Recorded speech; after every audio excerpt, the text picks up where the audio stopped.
Hi, everybody. I am excited that you could make it to the third live video of The Voice of a Queen. And today we're going to be sharing on the word no. And the truth is, the word no is one of the shortest words ever. But at the same time, it's actually one of the most difficult words that we actually use in conversations and communications. When I looked at that word, the first thing that comes to mind is the fact that the word no is actually associated with negativity.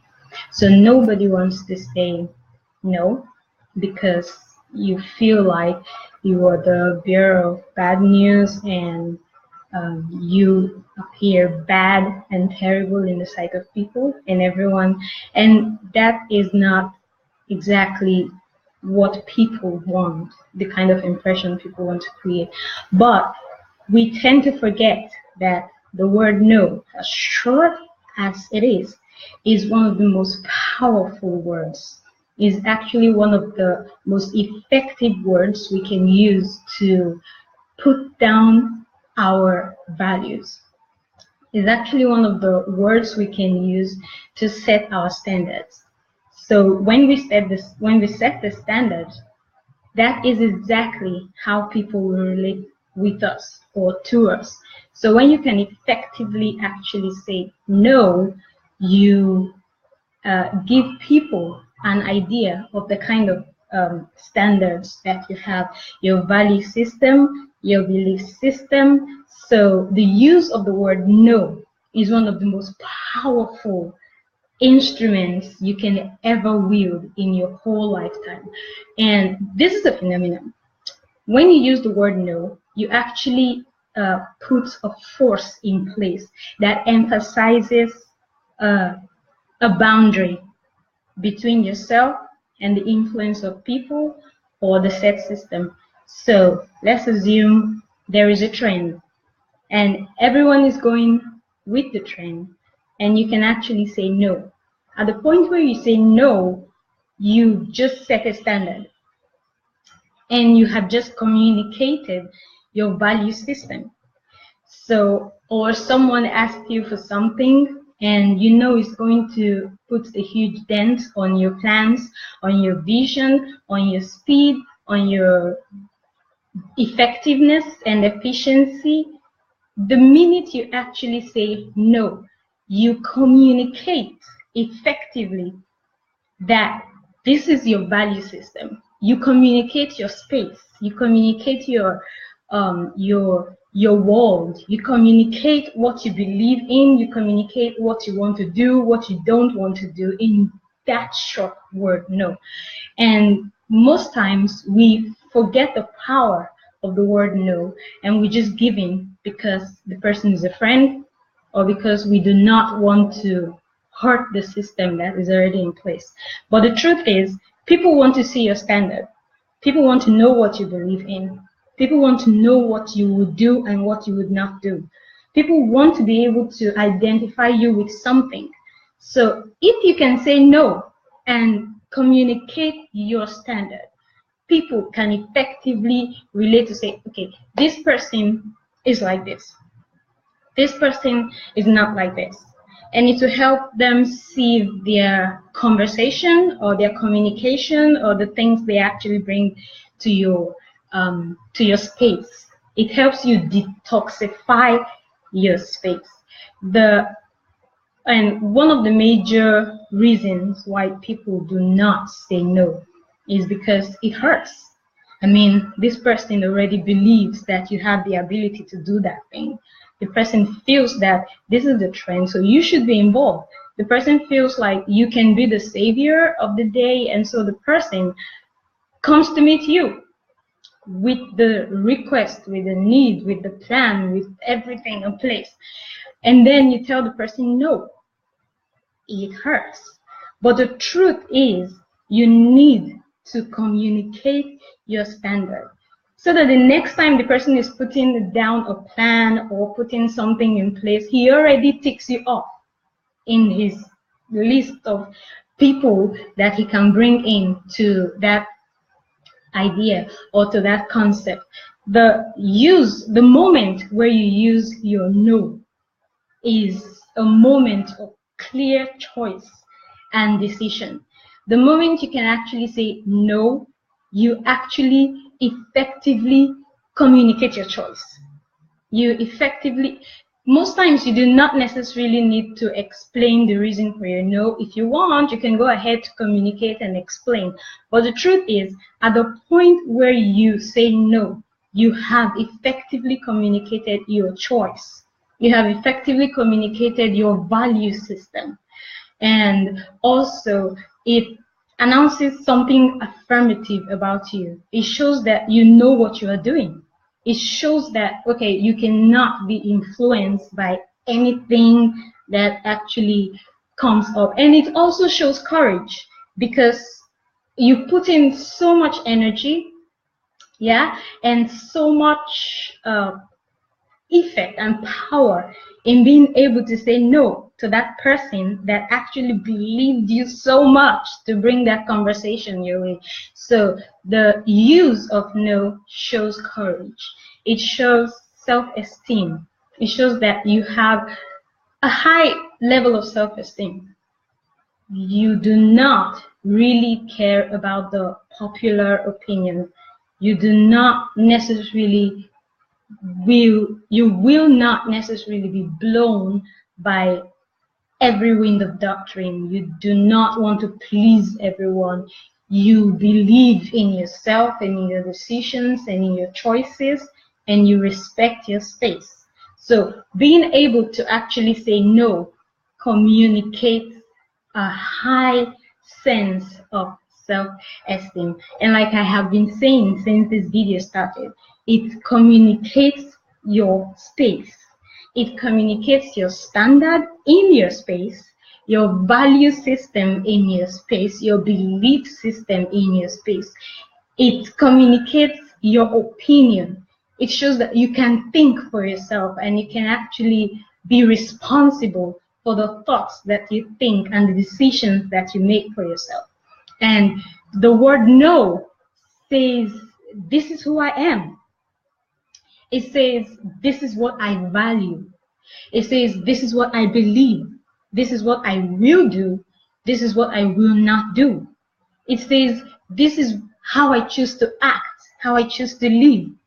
So if you can effectively communicate your no, no matter who is involved, what is involved, or the potential outcome, if you can effectively use your endless supply of no, you actually can find that your space would have less drama and less toxic substances and relationships. Let me give a typical illustration. Imagine a 2-year-old child. You know, children do not, one of the first words they pick up is no.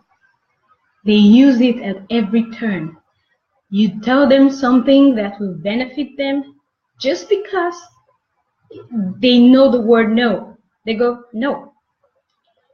You tell them it's time to leave the park, no. It's time to eat, no. It's time to stop eating, no. They just love to use the word no. And then they grow up and totally forget to use the word no and totally stop using the word no.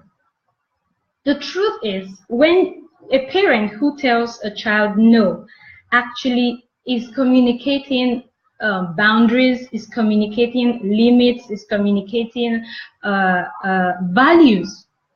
That's what you're telling the child. Don't touch that plug because there is electricity in there and it's gonna kill you. So do not touch that plug. No, do not. And the child wants to do something, you scream no.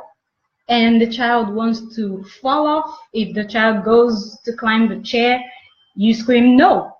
So you built the no system into the child, and the child accepts it and interprets it in his mind that, okay, if I want to get something done and I do not need any barriers, if I need to do something, because the minds of children are limitless, they believe they can do anything. So when you suddenly appear and try to stop them from doing that thing they want to do, their response, their whole internal system responds with no, right? Now, the truth is that is how we were supposed to be. That's how we're configured to be.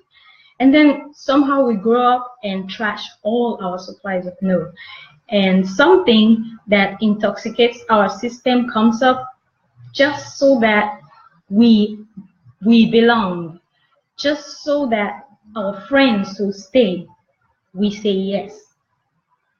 That has to stop, because you have an endless supply of no. It is your power, it is your effective usage for your space, because we all are the creators and the agents and enforcers of our space.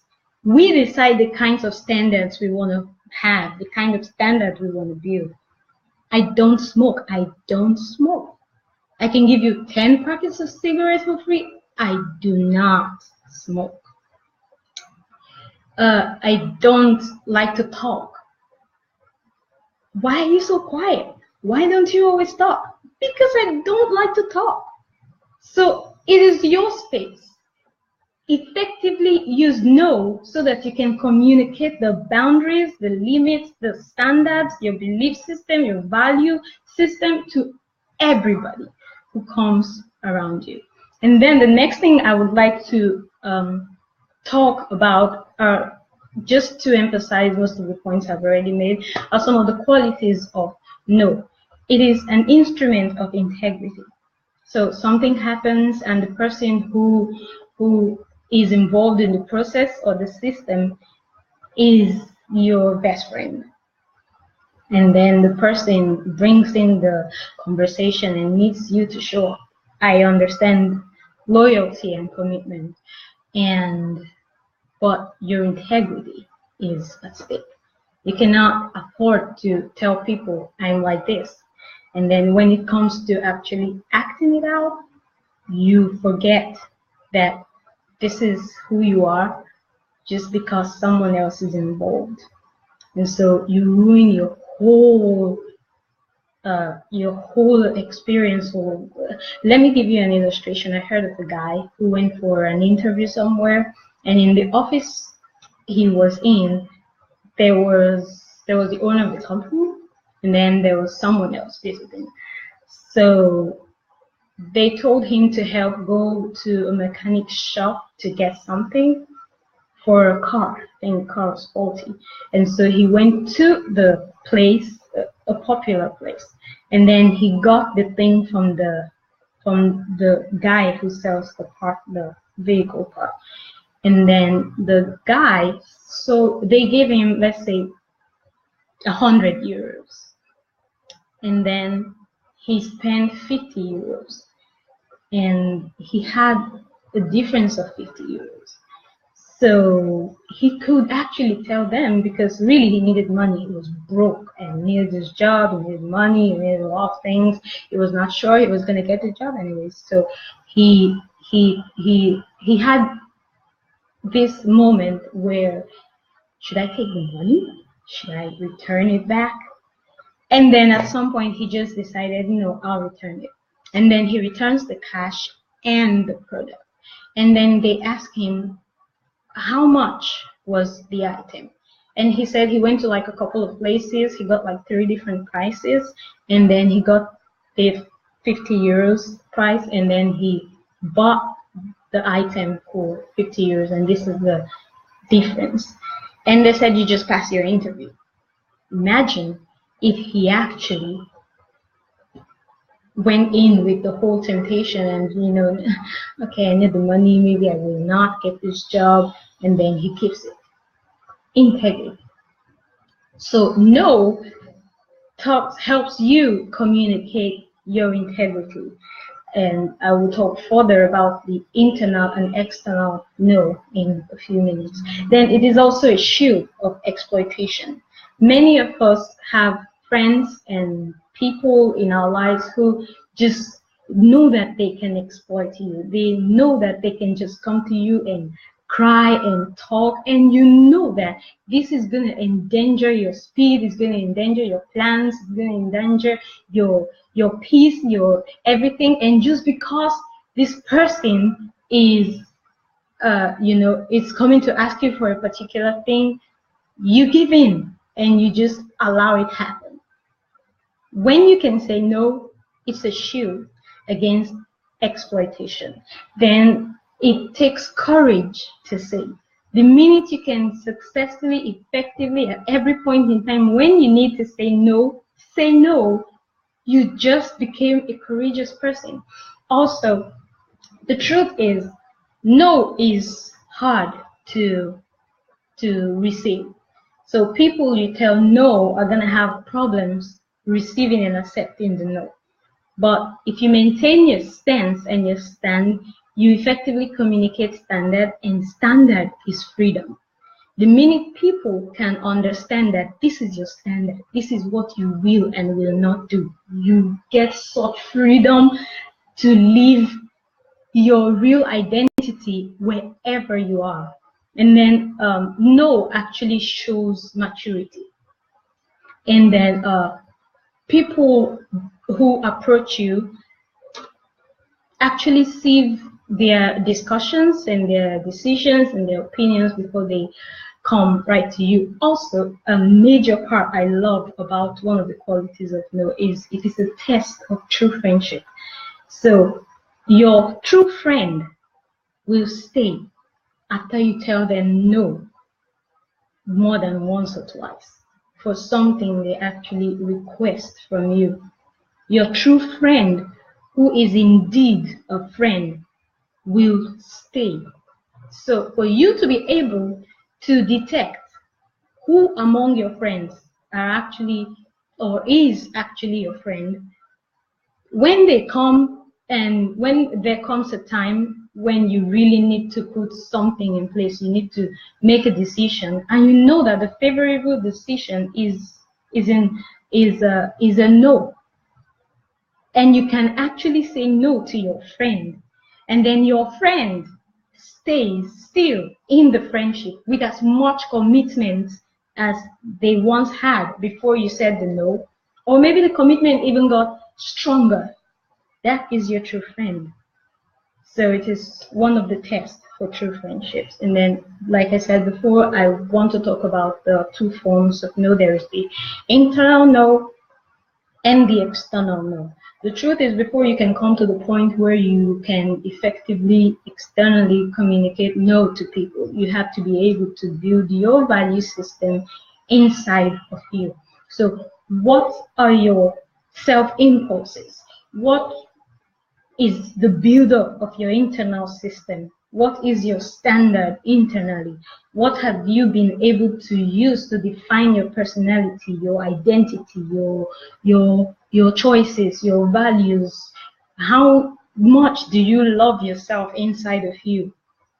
Once you have your internal no in place, it gives you an outlook to the world that helps you say no when there is a time for you to actually make the no decision or communication to friends and people you need to tell no. And then when do we get to say no? I guess we have pretty much covered most of the things I'm going to talk about. When it affects your values, when it affects your standards, when you need to protect yourself from exploitation, when you need to make a change. For instance, I studied microbiology in school because my dad wanted me to be a medical doctor. I guess I would have made an amazing doctor. Maybe would have saved a lot of people. It would have been fun to be a medical doctor. But it's not my thing. That's not my passion. I'm a corporate person. And so the minute I dropped my pen after I finished from school and graduated as a microbiologist, I got my first job and boom, I was in. This is the love of my life. Corporate world, corporate environment. That's where I belong. That's what I want to do. So maybe you have invested so much, you have like done so much, and there is so much at stake in this relationship, in this friendship, in this thing that you are in. But you know deep down that this is not your deal. This is not working for you. You need to say no and move on so that you can be in a place where you are in love, where you can actually use your maximum potential, where you can actually put all of you to use and all of you to work. Because if you keep doing something just because you want to please people, you don't want to be the one who everybody has invested time and money in this whole thing. You really should think about all of these things before you go on. If you keep on, if I'm the one in your shoes, I would always be angry.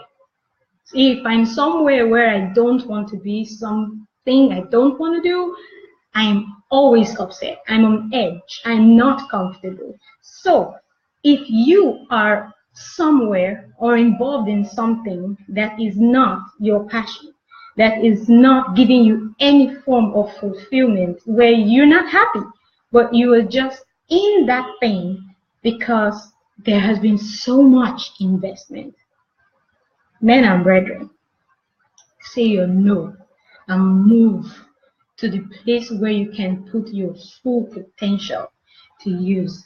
And then it is easy for a lot of people to say no. It is easy for a lot of people who have been able to work on their internal system to say no, and they don't care how you feel about it. As long as it's the answer and the response to that thing has to be no, they will go ahead and say the no and walk away. And most people would wait for you to do your explanation. You would go through all of the explanation and they already know they're going to say no. But so they don't cut you short, they will let you go on. And when you finish, they will tell you the no with absolute finality. Just in case you're not that kind of person and you need to like work on your internal system to build your ability to say no, there is a few things I can suggest to help you. First, discover yourself. Find out who you are, what you want to do, what you love, what you can do, what you will do, what makes you happy. Find out where is your environment, what is your niche. Like a fish in water, what is your water? What is your excitement? What do you want to do? Where do you want to go? Go on a self-discovery journey. Find out everything about yourself. What do you like to do? Where do you want to be in like 5 years? What can you do right now to actually start that journey? So this is the first thing you need to do. You need to settle your internal environment. And the minute you can actually know all of your standards and all of your limits and all of your abilities and all of your desires and all of the things you want to do internally, then the truth is you will be able to put yourself together and be able to work on your standards, so that at the point where you can where you need to talk to someone about, where you need to make a decision and actually say no, you can face people and say no. That's the first thing you need to do. And then the next thing you need to do is to be sure about what you want to say to someone. For instance, the person brings an idea. You don't want to hurt the person's feelings. Your reaction, instead of your normal impulsive, yes, I'll do it, or yes, it's okay by me, and it is not okay, you can start by saying, I'll think about it. Can I just think about it? Maybe it's not the first time it's coming up and the person is wondering, why do you want to think about it all of a sudden? You've always said yes. Tell the person, this time I really would like to look at the options and everything. I really, really would like, just give you some time to think about it. So, and then when you need to talk to the person and actually say no, tell the person no and explain it with a soft landing. So I cannot do this anymore because this is how it makes me feel. This is what happens every time I do it. It totally pulls me back on all of my dreams and all of my goals and all of my plans. So maybe we can think about something else, maybe like this or like that, but really we cannot do this. I cannot be involved in this. So give it a soft landing. I mean, start gradually because you need to. They say if you have never been in the Olympics, you cannot just suddenly go to the tracks and expect to win overnight. So you have to rehearse, you have to practice, which brings me to the next point. Rehearse. The best people you can rehearse all of these things on is your family. So rehearse. Remember that one person in your family who you know that you cannot, nobody in the house can touch their things. Most families have those kinds of people. You cannot touch their clothes. You cannot touch their shoes. You cannot even go into their rooms. You cannot touch their food. And everybody in the family actually respects that. So they tell you, oh, no, don't touch it. It's for this person. Don't touch it. It's for that other person. He does not like his space being invaded. Do not touch it. This is because the person has effectively communicated the standard to his family. So start rehearsing with your family. When there is something you really do not like that is going on or they're asking you for, do your rehearsals. Say no. Communicate your standards to them. And eventually you'll be able to also communicate externally when you have to. This is the end of today's live video. The point is, you have an endless supply of no, and do not hesitate to use it when you have to. I have one question, and I would like everyone to think about it on your spare time. When was the one time you actually said no and it was in your best interest? How did you feel? It was good. Then try to replay that picture in your head. So the assignment going forward is for you to think of the time when you ever said no and how you felt afterwards. So everyone who commented and asked a question, at the end of the live video, I will reply your questions and answer it. Thank you so much for coming on here. If you missed the other two videos, you can go ahead to my profile and watch them, or go to YouTube and watch them. It's still Lohi everywhere. Have an amazing holiday tomorrow and a great week afterwards.